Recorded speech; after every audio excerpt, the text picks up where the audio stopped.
केजरीवाल सरकार ने आज अपना पहला बजट पेश किया। बजट में भले ही कोई नया टैक्स नहीं लगाया गया हो, लेकिन कुछ टैक्स को जरूर बढ़ा दिया गया। इस बजट में दिल्ली वालों को क्या मिला, सबसे पहले ये जान लीजिए।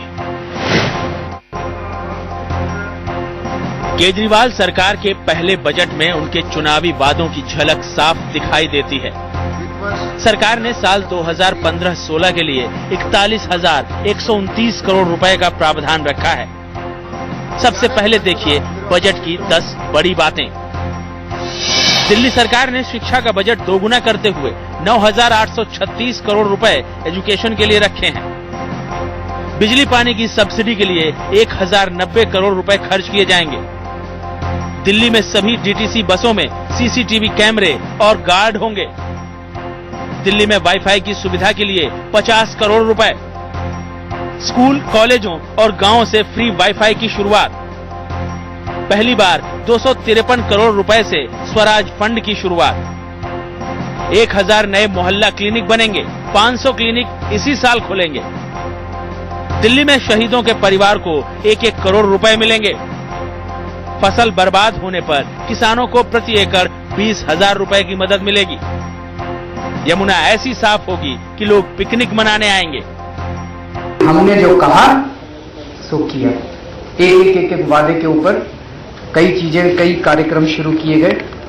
सबसे बड़ी खासियत ये कि ये जनता से पूछ के बनाया गया बजट। ये किसी एयर कंडीशन कमरे में बैठ के बनाया गया बजट नहीं है, जनता से पूछ के बजट बनाया गया। इस बजट में सबसे ज्यादा फोकस शिक्षा पर किया गया। 50 मॉडल स्कूल, 3 नए ITI और 5 नए पॉलिटेक्निक खुलेंगे।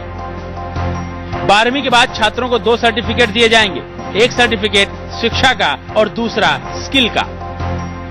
निजी स्कूल कॉलेजों की मनमानी खत्म करने के लिए दिल्ली स्कूली शिक्षा अधिनियम में संशोधन होगा। दिल्ली को देश का पहला भ्रष्टाचार मुक्त राज्य बनाने के इस अभियान में शामिल हों, इसमें सहायता करें और सुनिश्चित किया जा सके कि सरकार द्वारा खर्च किए गए प्रत्येक रुपए का हिसाब हो और उसे निर्धारित प्रयोजन के लिए खर्च किया जा सके। बजट में भले ही कोई नया टैक्स नहीं लगाया गया, लेकिन महंगाई बढ़ने की संभावना है। दिल्ली में डीजल गाड़ी की एंट्री पर टैक्स बढ़ा दिया गया है। इससे माल ढुलाई महंगी होगी और महंगाई बढ़ेगी। सर्किल रेट बढ़ाने से घर खरीदना महंगा होगा।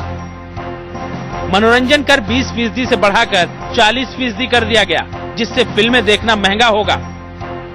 हालांकि लकड़ी पर वैट 12% से घटाकर 5% किया गया है, जिससे फर्नीचर सस्ता होगा। दिल्ली का बजट पेश किया गया है आज। अच्छा, और उसमें इन्होंने स्वराज निधि के लिए 253 करोड़ रुपए। किसके लिए? स्वराज निधि। स्वराज निधि क्या हुआ भाई? इसका मतलब ये है कि जो जनता के सुझाव से पैसा खर्च होगा। हाँ। और इस तरीके एक नया फंड इन्होंने बनाया है। ठीक है, देख लूं। अजीत श्रीवास्तव के साथ आशीष सिन्हा, दिल्ली, इंडिया न्यूज। अंदर की बात यह है कि केजरीवाल सरकार ने अपने बजट में कई बुनियादी मुद्दों को नहीं छुआ है। उसने दिल्ली के छात्रों के लिए कॉलेजों की कमी दूर करने पर कुछ नहीं कहा है। दिल्ली को अपना पावर स्टेशन देने, इसे सोलर एनर्जी का हब बनाने पर भी कोई बात नहीं की गई है। और ये भी नहीं बताया है कि बिजली और पानी के लिए सब्सिडी का पैसा कहां से आएगा और इस सब्सिडी को कैसे फेज आउट किया जाएगा।